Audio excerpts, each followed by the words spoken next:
Po topic natin ngayon, simpleng pag-inom ng tubig lang po, okay?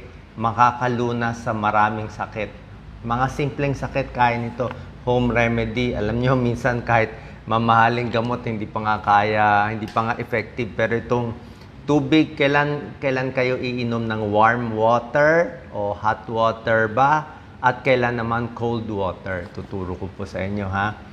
So, lalo na sa mga laging masakit ang tiyan, nagtatae, indigestion, pwede rin sa utak, pwede sa circulation, pwede sa kidney problem, lahat po to matutulungan ng tubig. Pero gagawin natin mas malalim, libre, simple, at effective. Dagdag to sa mga gamot na ibibigay ng doktor nyo. Subukan natin muna yung benefits, yung warm water. Pag warm, yung kasing init na kaya nyo lang inumin. Huwag naman yung mapapaso na yung dila nyo, di ba? Basta yung kaya nyo lang. Minsan warm o medyo hot, pwede. So, ito naman ang pang warm water. Number 1, para sa digestion.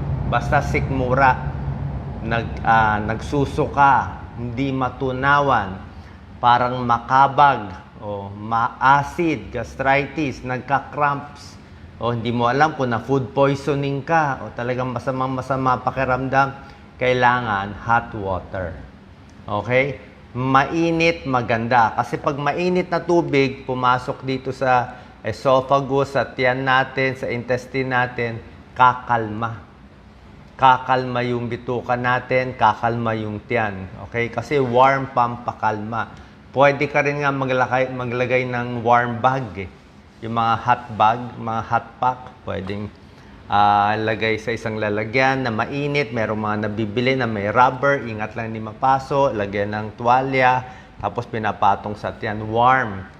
Okay, so iniinom, warm water, tignan nyo, mawawala yung pagsusukan nyo, indigestion, kakalma yung tiyan. Lalo na kung masama pakiramdam. So gastritis, pwede rin ito sa GERD, yung lagi nag-a-acidic, okay? Pero sa GERD, pwede medyo warm o hindi naman ganun kainit, okay lang eh. GERD naman to. Gusto mo lang naman sa GERD mawala yung acid. Pero kung impatcho, gastritis, cramps, maganda, warm water. Number 2, ito, lunas yun ha. Number 2, paano naman sa plema? Yan ang problema natin, lagi tayo may plema, may lagnat, may ubo, may sipon, may uhog, paggising sa umaga, nagdadahak ng plema, madilaw sa polusyon, sa pulmonya, sa bronchitis, sa ubo.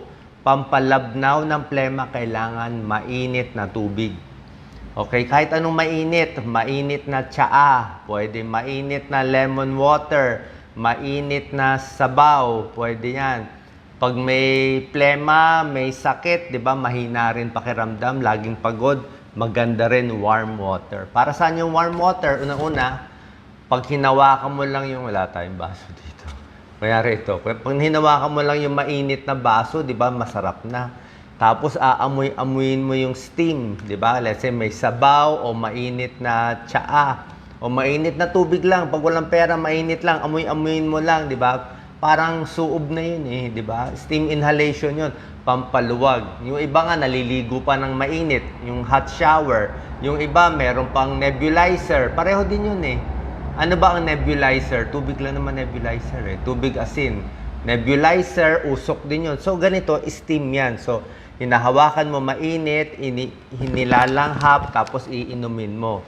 So pag maraming tubig, mababawasan yung lagnat, lalabnaw yung plema. Sabi nga ng mga pulmonologists, yung mga experts sa baga, sabi niya, alam mo, Doc Willie, yung mga ibang tableta para sa ubo, parang tubig lang yan eh. Kasing effective ng tubig. Hindi ibig sabihin, hindi siya effective ha. Ibig sabihin, effective din ang tubig. Kaya effective din yung mga ibang gamot na para sa ubo. So yan, number 2. Number 1, di ba, bituka. Warm water lang yan. Imbis na pumunta kayo sa emergency room, imbis na umiyak na akala ay mamamatay na, try nyo muna warm water. Okay? Gagaling yan. Number 2, sa mga plema, pampaluwag, lalo na kung viral infection, bali wala naman na antibiotic kung virus. So, tubig lang. Ha? dapat hindi kayo ma-dehydrate. Laging light color ang ihi. Number 3, ito magugulat kayo, benefit ng warm water. Para sa utak. Anong utak? Headache. Yung mga headache minsan, dehydrated yan. Yung mga migraine, yung nagma-migraine, kulang din sa tubig yan. Sa brain function, hindi makaisip, parang mabagal yung utak, baka dehydrated kayo. Isa pa, utak din to, mood. Bad mood, nadi-depress. Ano pang bad mood? Nervyos. Nervyos, di ba? Pag nervyos, tubig din naman eh. So, pag brain function, headache, migraine, pwedeng warm water, pwede rin namang kahit malamig. Ito yung point na pwede rin warm, pwede rin lukewarm, pwede rin malamig. Hindi talaga kailangan mainit. Yung mainit talaga maganda sa tiyan. Okay? Sa utak, pwedeng lukewarm water, pero warm water pwede. Ha? So, yung mga may headache, may problema sa utak, subukan nyo. Warm water. Number 4, nagtitibi. Okay? Masakit ang tiyan, nagtitibi, constipated, matigas ang dumi. So, bakit matigas? Kulang sa tubig, kaya tumitigas yung dumi, at kulang din sa fiber. So, damihan ang gulay at prutas at tubig para gumalaw yung bituka. Tapos, warm water, mas bibilis din ang galaw ng bituka natin. So, for constipation. Number 5, syempre kung malamig ang panahon. Sa Pilipinas, mainit pero sa mga overseas worker natin, sa mga malamig na lugar, kung may mga winter dyan, di ba, kung giniginaw kayo, warm water, masarap, di ba? Masarap ang mainit na sabaw habang umuulan ng malamig. Number 6, ito po, magugulat kayo sa number 6, good for circulation. Okay? Blood flow sa mga baradong ugat. 'Di ba? Para dumaloy ang ugat sa mga arteries, dadalo yung ugat sa katawan, sa puso, mababawasan yung mga kirot-kirot kasi pag dadalo yung dugo, maganda rin yan. Nare-relieve yung mga pain, joint pain. So, warm water, good for circulation. Yung iba nga, naliligo pa ng... Pag maligo, mas gusto ko yung maligamgam, mainit-init. Para warm bath, ma-relax ang muscle, good for blood flow, good for the muscles, maganda circulation, mas makakatulog pa kayo. Bawas anxiety, mas makakatulog. Kung gusto niyo mas masarap pa sa warm water, bili kayo ng chamomile tea. Meron namang murang chamomile tea na mga parang 15 pesos lang. Kahit anong brand. O kahit anong gusto nyo. Gusto nyo kung anong halamang gusto nyo gawing tsaa. Pero yung chamomile tea kasi, medyo mabango siya. Talagang pamparelax. Yun ang number 7 ko. Number 7, para sa makatulog, para sa nervyos, para sa stress, warm water. Para sa tulog, sa kinakabahan, may nervyos, sobrang stress, warm water, lagyan nyo na lang chamomile tea. Okay? Lemon water, pwede. Pero kung masyadong maraming lemon, kasi minsan nagiging acidic eh. O, kung marami lang. Pero kung hindi naman, mas gusto ko chamomile tea. Lalo na masakit ang tiyan. Konti lang, pwede mo naman ulit-ulitin yung tsaa. O, kahit gawin mo 5 baso, 6 na baso, matipid tayo, di ba? Magkakulay lang, tabi mo na para maulit natin. So, yan ang benefits ng warm water, ha? Pag na-emergency kayo, sobra sakit ang tiyan, parang puputok ang tiyan, subukan nyo muna yan. Yan ang first aid natin. So, pag hindi gumaling, syempre, papacheck up tayo sa doktor. Pero karamihan naman ng mga stomach pain, mga ano lang yun cramps o gastritis. Karamihan yun. Bihira lang naman yung mga serious. Pero pag serious, syempre, hindi na wala sintomas, punta sa doktor.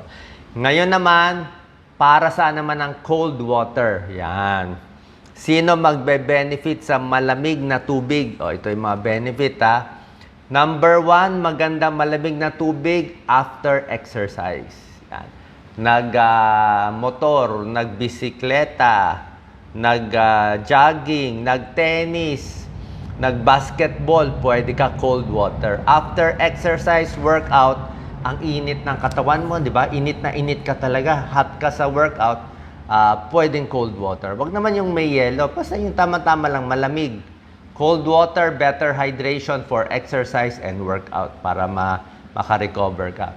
Number 2, ang cold water, pag ininom mo, actually nakakapayat. Nakakapayat konti kasi nababawasan ka ng calories.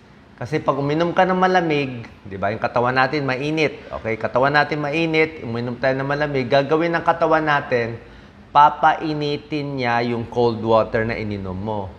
So, yung cold water na ininom mo, pag papainitin ng katawan, nag-expend siya ng calories. Ibig sabihin, kailangan mo ng energy para painitin yung cold water na ininom mo. Mababawasan ka ng 45 calories. So, mas nakakapayat ang cold water, nakaka-boost ng metabolism. Usually, cold water pambata. Pangbata. Pangbata, exercise, metabolism, pampapayat, pambata.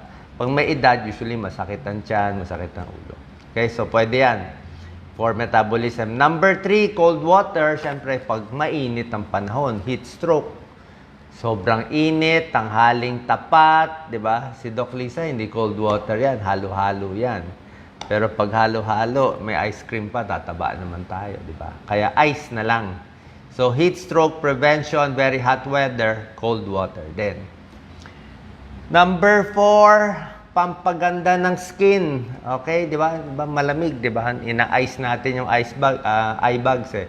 Pampaganda ng balat, rehydration, pwede cold water. Cold din nilalagay, ininom cold water, pwede. Okay, malamig na tubig. Number 5, pang detox. Okay? Actually, pang detox ng katawan, anong ibig sabihin ng detox? Actually, quote-unquote lang naman yung detox. Hindi naman talaga agad-agad mawawala yung dumi. Pero syempre, kung marami kang iinumin ng tubig, tulad na sinabi ko sa isang video ko, mga 8 to 10 glasses of fluid or water in a day. Panoorin nila isang video ko, bakit 8 to 10 ang maganda sa karamihan ng tao. So, panglabas ng para yung ihi, mas maganda. Para mabawasan yung bakterya sa ihi, makaiwas tayo sa urinary tract infection, makaiwas tayo sa balisawsaw, makaiwas tayo sa kidney stones, kailangan maraming tubig. Gumanda ang kidneys, hindi ma-kidney failure, hindi ma-dialysis, kailangan maraming tubig, mga 8 to 10 glasses. Kung hindi tubig, pwedeng, basta fluid, liquid siya, di ba? Pero mas maganda tubig. Para sa pawis, mabawasan yung body odor. Para may pawis, may saliva, para hindi matuyuan din ng laway. So, maganda to sa katawan. Cold or warm, para ito, pwede cold, di ba? Hindi talaga kailangan warm water dito. Cold or warm, pwede dito. Yan nilagay ko sa number 5. And number 6, leg cramps. Yan, dami pinupulikat ngayon. Di ba? Ano cause ng pulikat? Yung madalas pinupulikat pag madaling araw. Ang cause ng pulikat, number 1 cause is dehydration. Kulang ka sa tubig. Hindi nyo lang alam yan. Pag pinulikat, number 1 cause is dehydration. Kulang sa tubig. Tubig, hindi ka uminom ng tubig nung gabi. Number 2 cause, kaya pinupulikat, baka matigas, naglakad ka masyado, tumigas yung muscle mo, pwede rin yun. So, kailangan mo i-stretch, i-massage yung binti. Number 3 cause ng cramps, pwedeng kulang ka sa potassium, kulang ka sa calcium, kailangan mo ng vitamins, multivitamins, kailangan mo magsaging, pwede rin yun. So, 3 cause ang cramps. Pwedeng kulang sa tubig, pwedeng muscle strain, or pwedeng mababa sa mga potassium at calcium. So, kasama rin ang tubig doon. Okay? Sana po nakatulong tong video natin. Minsan, marami pa tayong iniisip pero at least itong tubig, ito yung first aid natin sa maraming sakit. Nagtatae, tubig din, ang daming benefits ng tubig, 'di ba? Mula sa sikmura, sa stress, pag ninenervyos, tubig din, 'di ba? Ayaw natin ma-dehydrate. Marami na pong pag-aaral 'yan. Meron lang tayong isang video to explain gaano karaming tubig. Lahat naman pwede around 8 baso okay? Ang ibig ko sabihin, ang pinakamaganda, pinaka-konti yung dapat inumin, not less than 4 or 5 glasses of fluid or water in a day. Kasi kung 3 baso lang, delikado. Baka ma-UTI, ma-kidney stones, ma-kidney failure tayo. Sobrang konti yun 3 Kasi pawis lang natin, halos 1-2 litro na mawawala dyan Sa ihi, sa pawis. Tapos kulang ang inom mo, matutuyot tayo. So kulang ang 3. Mabubuhay ka ng 3 basong tubig, pero after a few weeks, makita mo maglalabasan yung sakit Una dyan, kidney stones. Ayaw mo rin sobra daming tubig. Ayaw mo rin yung 4 na litro or 16 glasses or more, sa akin, sobra yun. Pag sobra naman sa 16 glass, ayaw mo, baka mag-hyponatremia, bumaba yung sodium. Kaya dun lang tayo sa gitna. Bawal ang kulang sa tubig, bawal ang sobra sa tubig. Ulitin ko bawal ang 3 baso or less, sobra konti.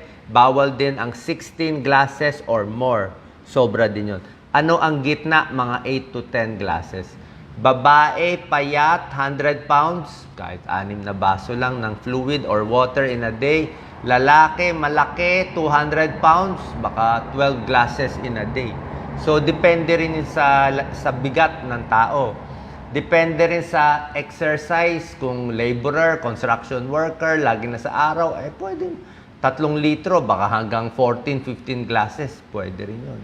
Diba? So, pag nasa office lang, walang ginagawa, laging malamig, o baka 6 na baso, pwede na rin. So, depende po yan. Okay? Sana pa nakatulong tong video. Simpleng lunas, huwag niyong kakalimutan. Tubig lang, pwede na yung basic water. Pag sinabi kong tubig in a day, ibig ko sabihin, kasama doon yung tsaa, kasama kung nag-soft drinks ka, nag-orange juice ka, nag-sopas ka, 1 baso rin ang tawag doon eh. Nagpakwan kang malaki, halos 1 basong tubig. So, counted yon. So, lahat ng fluid, pag inad mo, 8 to 10 glasses of water or fluids in a day, ganun po ang pangbilang natin. Salamat po. Share po natin para makatulong ng libre sa ating kababayan. Salamat.